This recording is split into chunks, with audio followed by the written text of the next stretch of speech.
সেদিন দুপুরবেলা অফিস থেকে হাঁটতে করে বাগবাজার থেকে ফেরার সময় তপন ফুটপাতের ধারে একটা পাগলিকে বসে থাকতে দেখলো। পাগলিটার গায়ে এক টুকরো কাপড় নেই, শুধু মাথায় একটা ছোট তোয়ালে বাঁধা আছে।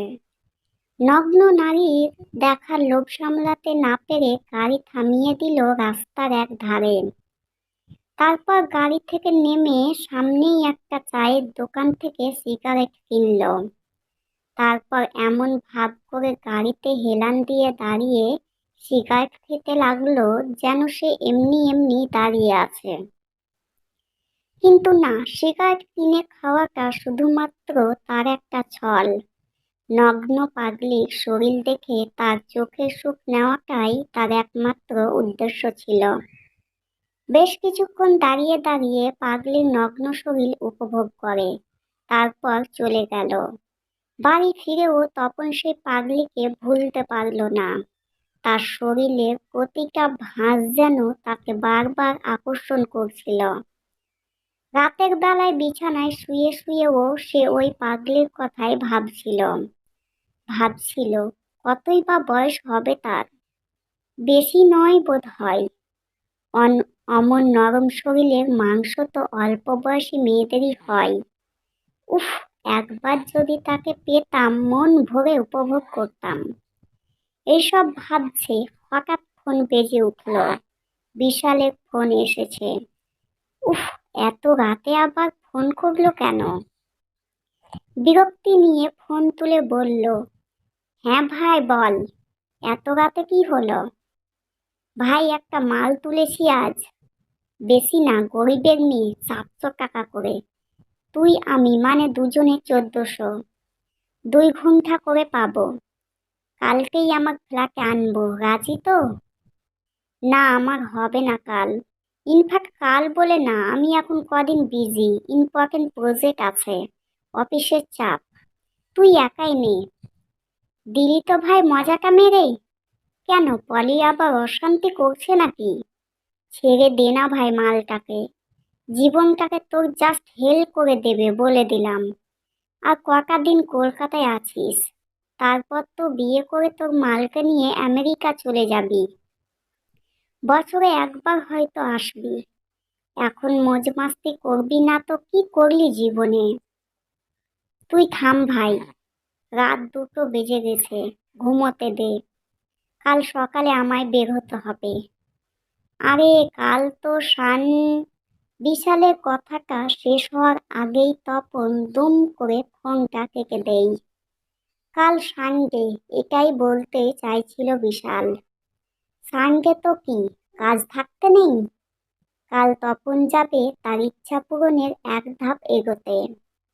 কোনো রকমের রাতটা কাটিয়ে পরের দিন সকাল 8টা বাজতেই গাড়ি নিয়ে সোজা সে গতকাল রাতে চায়ের দোকানের সামনে পৌঁছলো, যেখানে গতকালের পাগলিটা ছিল। আজও সেখানেই বসে আছে। সকালে সূর্যের কাঁচা আলোয় প্রত্যেক অঙ্গ প্রত্যঙ্গ যেন সোনার মতো চকচক করছে। মেদহীন শরীরের থেকে যেন চোখ সরতেই চায় না। সেই দোকানটা থেকে আবার সিগারেট টেনে তপন। তারপর সিগারেট টানতে টানতে দোকানদারকে বলে, আচ্ছা দাদা, ওই পাগলিটা কবে থেকে এখানে আছে? দোকানদার এবার একটু সন্দেহের চোখে তপনের দিকে তাকায়। দোকানদার বলে, কেন বলুন তো দাদা বাবু? তপন একটু ঢোক গিলে তারপর বলে, আরে না না, ভাবছিলাম পাগলিটাকে একটা কাপড় কিনে দিয়ে গায়ে দিয়ে রাখবে। না হলে এরকম ভাবে দিনকাল যা খারাপ। দোকানদার খ্যাক খ্যাক করে হেসে বলে, কদিন দাদা বাবু? তপন ভ্রু কুঁচকে আমতা আমতা করে বলে, মানে? তখন আবার দোকানদার বলে, মানে কদিন লাগবে। তপন বুঝতে পারে না দোকানদার কি বলতে চাইলো। বলল, কি বলছেন কি, খোলাখুলি বলুন, কদিন মানেটা কি? দোকানদার একটা মাটির ভাঁড়ে চা এগিয়ে দিয়ে বলে, আরে দাদা বাবু, আপনার মতো রোজ কত আসে কত যায়, খাবার দেওয়া, কাপড় দেওয়া, জল দেওয়া, সব যে কিসের তাল সব আমার জানা আছে। আজ 2 মাস ধরে ও এখানে পড়ে আছে। কত এলো আর কত গেল। তাল? কিসের আবার তাল? কি যাতা বলছেন? আমি জেনুয়ালি জানতে চাইলাম। বললে বলবেন, না বললে না বলবেন। তপন রাগ দেখানোর ভান করে সিগারেটটা ফেলে দিয়ে চলে যাওয়ার জন্য যেই পিছন ফিরছে অমনি দোকানদার বলে উঠল, প্রতি ঘন্টা 400 টাকা করে নিন। তবে আপনার খিদে ভালোই আশা করি। 1-2 ঘন্টায় কাজ মিটবে না, তাই আপনার জন্য স্পেশাল 350 করে দিলাম। কথাটা শুনেই তপনের কান গরম হয়ে গেল। আস্তে করে জিভ কাটলো, যা, ধরা খেয়ে গেছে। তবুও তপন আর দোকানদারের কথায় সাড়া না দিয়ে সোজা হনহন করে গাড়িতে উঠে গাড়ি চালিয়ে বেরিয়ে গেল। বাড়ি ফিরে সারা দুপুর ভাবলো, একদিনের জন্য হলেও পাগলিটাকে তার চাই চাই। ঘন্টায় 350, মানে পুরো 4000 টাকা। টেবিল থেকে পাঁচটা নিল, দেখলো মাত্র 1500 টাকা পড়ে আছে। আলমারি থেকে বাকি টাকা সমেত আরো 3000 টাকা নিয়ে পার্সে রাখলো। আজ রাতেই সে পাগলিটাকে তার বিছানায় তুলবে। সারা দুপুর কিচ্ছু খাওয়া হয়নি। জোম্যাটোতে সে 2 প্লেট চিকেন ফ্রাই ও 3টে পিৎজা অর্ডার করলো। একটা সে এখন খাবে আর 1 প্লেট চিকেন ফ্রাই আর একটা পিৎজা রাতের জন্য। পাগলিকেও সে আজ পিৎজা খাওয়াবে। সন্ধ্যা 7টা নাগাদ আবার সেই দোকানে গেল। তাকে দেখেই দোকানদার আবার সেই খ্যাক খ্যাক হাসি নিয়ে বলল, বসুন দাদাবাবু। সকালে সিগারেটের টাকাটা দিতে ভুলে গেছিলেন, তাই আবার দিতে এসেছেন বুঝি? তপন বলতে যাবে যে সে সিগারেটের টাকাটা সকালেই মিটিয়ে দিয়েছে, কিন্তু দোকানদার চোখের ইশারায় বুঝিয়ে দিল এখন চুপ করতে, দোকানে অন্যান্য খরিদ্দার আছে। কিন্তু পাগলিটা এখন নেই কেন? কোথায় সে? তপন এদিক ওদিক খুঁজতে লাগলো। দোকানদারকে জিজ্ঞাসাও করতে পারছে না। রাত প্রায় 10টার দিকে দোকান ফাঁকা হলো। ততক্ষণে তপন রীতিমতো হাঁপিয়ে উঠেছে। বলল, কি ব্যাপার, পাগলিটা কোথায়? আছে দাদাবাবু, আছে, সবুর করুন। দোকানের ঝাঁপটা ফেলতে দিন। দোকানের ঝাঁপটা ফেলে দোকানদার তপনকে বলল, চলুন। কোথায় যাব? আরে চলুন না, আমি আগে আগে যাচ্ছি, আপনি আপনার গাড়িটা নিয়ে আসুন। তপন কোনো কথা বাড়ালো না। দোকানদার আগে আগে হাঁটছে, তপন গাড়ি নিয়ে আস্তে আস্তে যাচ্ছে। প্রায় 10-12 মিনিট দোকানদারের পেছন নেওয়ার পর একটা ভাঙ্গা চোরা বাড়ির সামনে নিয়ে এলো। তারপর হঠাৎ কাকে একটা কল দিল দোকানদার। হ্যাঁ রে সীমা, তোর বোনকে নিয়ে আয়। আর ওই কাপড়টা পরেছিস তো? ওপাশ থেকে কি বলল বোঝা গেল না, তবে দোকানদার বলল, বেশ বেশ, নিয়ে আয়। বেশিক্ষণ নয়, 5 মিনিটের মধ্যে ওই সীমা নামের মেয়েটি পাগলিটাকে নিয়ে আসলো। তখন অবাক, এত সুন্দর রূপ কোনো পাগলির হতে পারে? কে বলবে এই সেই গতকালের নগ্ন পাগলি যে রাস্তার ধারে পড়ে থাকে? কোনো পাগলি কি এরকম শান্ত স্বভাব হতে পারে? এত সুন্দর, সুস্থ, স্বাভাবিক আচরণ হয় কোনো পাগলির? কম দামি সিল্কের নীল শাড়িও যেন তার গায়ে উঠে দামি হয়ে গেছে। এক মুহূর্তের মধ্যে তপন এসব ভাবনায় ডুবে গেল। হুঁশ ফিরল দোকানদারের ডাকে, ও দাদাবাবু, যান, ওরে নিয়ে যান। তপন কোনো কথা বলে না।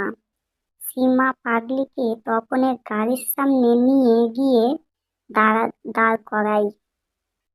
সীমা তপনকে উদ্দেশ্য করে বলে ওঠে, হ্যাঁ গো সাহেব, নিয়ে যাও তোমার এক রাতের সোহাগীকে। বোন আমার বড় সুখ দেবে তোমায়। তপন আস্তে আস্তে দোকানদারের দিকে এগোয়। 4,000 টাকা বের করে সোজা দোকানদারের দিকে বাড়িয়ে দেয়। দোকানদার হাসি মুখে টাকা নিয়ে গামছায় বেঁধে রাখে। তারপর পাগলির উদ্দেশ্যে বলে, ও রিমা, যা মা যা, দাদাবাবুর সঙ্গে যা। তপন এবার বুঝলো সীমা আর ওই পাগলি দুই বোন, সীমা আর রিমা। হ্যাঁ, তাই তো দোকানদার তখন ওই জন্য সীমাকে বলল, তোর বোনকে আন। একটা অজানা রাগে তপনের মাথায় আগুন জ্বলে গেল। এটা ভেবে যে নিজের পাগল বোনকে দিয়ে নিত্য নতুন পুরুষকে দিয়ে ইনকাম করাচ্ছে। কিন্তু কেন তপনের রাগ হলো? সে তো তাকে এক রাতের জন্য ভোগ করবে বলে 4,000 টাকা ব্যয় করলো। তপনের মাথায় সব গোলমাল হয়ে যাচ্ছে। আর এক মুহূর্ত না দাঁড়িয়ে গাড়ির কাছে গিয়ে গাড়ির দরজা খুলে আগে নিজে ড্রাইভিং শিখে বসলো। তারপর কোনো কথা ছাড়াই রিমার বাঁ হাতটা ধরে এক হ্যাঁচকা টেনে গাড়ির ভেতরে ঢুকিয়ে নিল। তৎক্ষণাৎ তপন শুনতে পেল সীমা খিল খিল করে হেসে উঠে বলল, সাহেবের আর সবুর সইল না দেখছি। তপন কথাটা শুনে এক সেকেন্ডও আর অপেক্ষা করল না। গাড়ি নিয়ে সোজা বেরিয়ে গেল। রাত 11:30। তপনের পাশে সেই পাগলি, যাকে দিনের আলোয় নগ্ন দেখে তপনের লোভ লেগেছিল, তাকে সে আজ রাতে ভোগ করবে। তপন রিমার দিকে তাকিয়ে একটা মুচকি হাসি দিল। রিমা চোখ টিপে মাথা নিচু করে বসে হাতের নখ খেয়ে যাচ্ছে। গাড়ির বন্ধ কাঁচে আঁকিবুকি কাটছে। মাঝে মাঝে ভয়ের দৃষ্টিতে তপনের দিকে তাকাচ্ছে। মিনিট 10 পরে তপন বাড়ির সামনে এসে দাঁড়ালো। প্রথমটায় রিমা গাড়ি থেকে নামতে চাইল না কোনো মতেই। শেষে তপন মুখে রুমাল বেঁধে তাকে পাজা কোলা করে তুলে সোজা ঘরের দরজার সামনে গিয়ে নামালো। তারপর তাকে নিজের চিবুকের সাথে এমন ভাবে চাপটে ধরে রাখলো যাতে তার আর নড়ার ক্ষমতা পর্যন্ত না থাকে। এভাবেই বাঁ হাতে তাকে জড়িয়ে ঘরের লক খুলে আবার পাজা কোলা করে তুলে সোজা বেডরুমে সোফায় নিয়ে গিয়ে ফেলল। রিমা মুখ বাঁধা অবস্থায় ছটফট করতে লাগলো। রিমার ছটফটানি দেখে তপনের মনের মধ্যে কেমন হতে লাগলো। সে তাড়াতাড়ি রুমালটা খুলে দিল।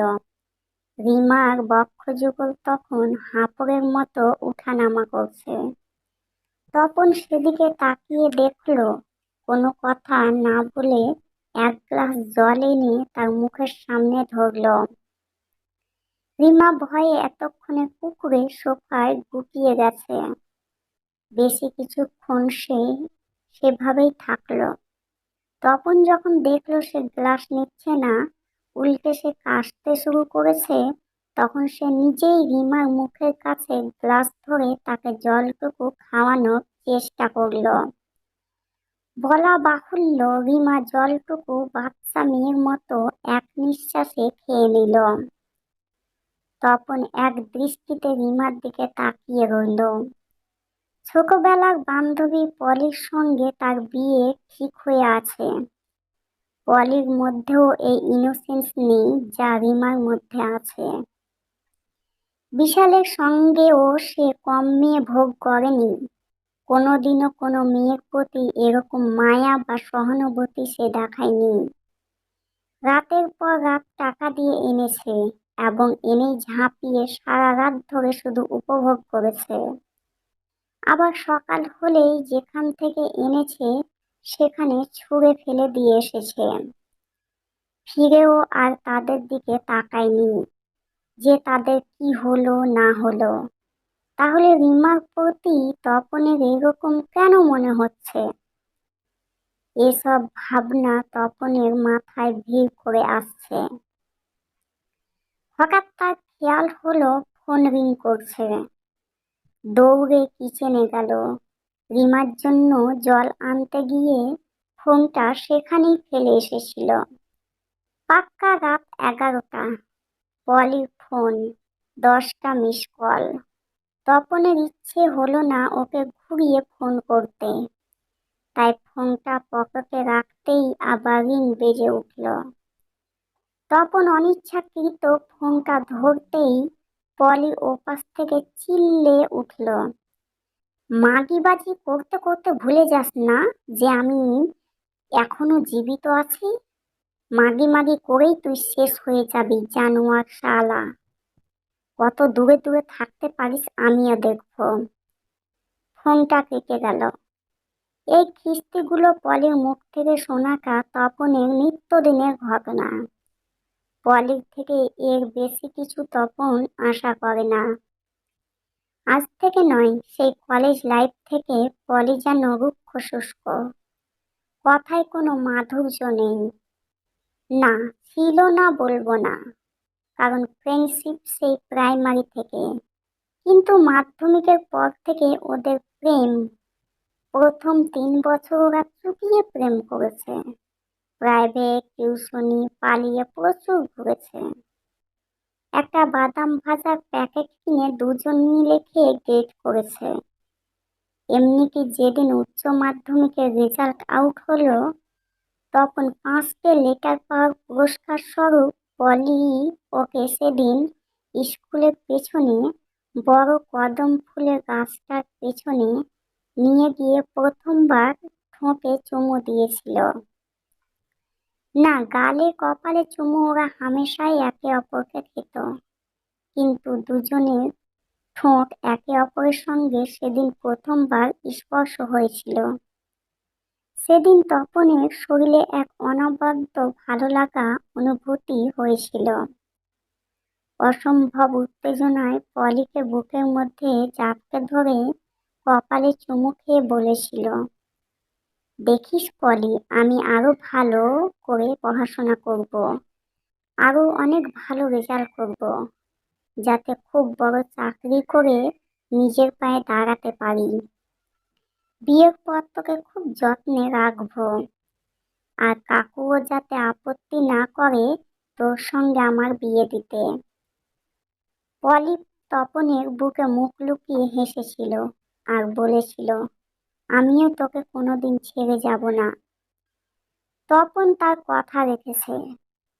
সে ভালো পড়াশোনা করে আজ দামি সফটওয়্যার কোম্পানির ম্যানেজিং ডিরেক্টরের পদে কর্মরত।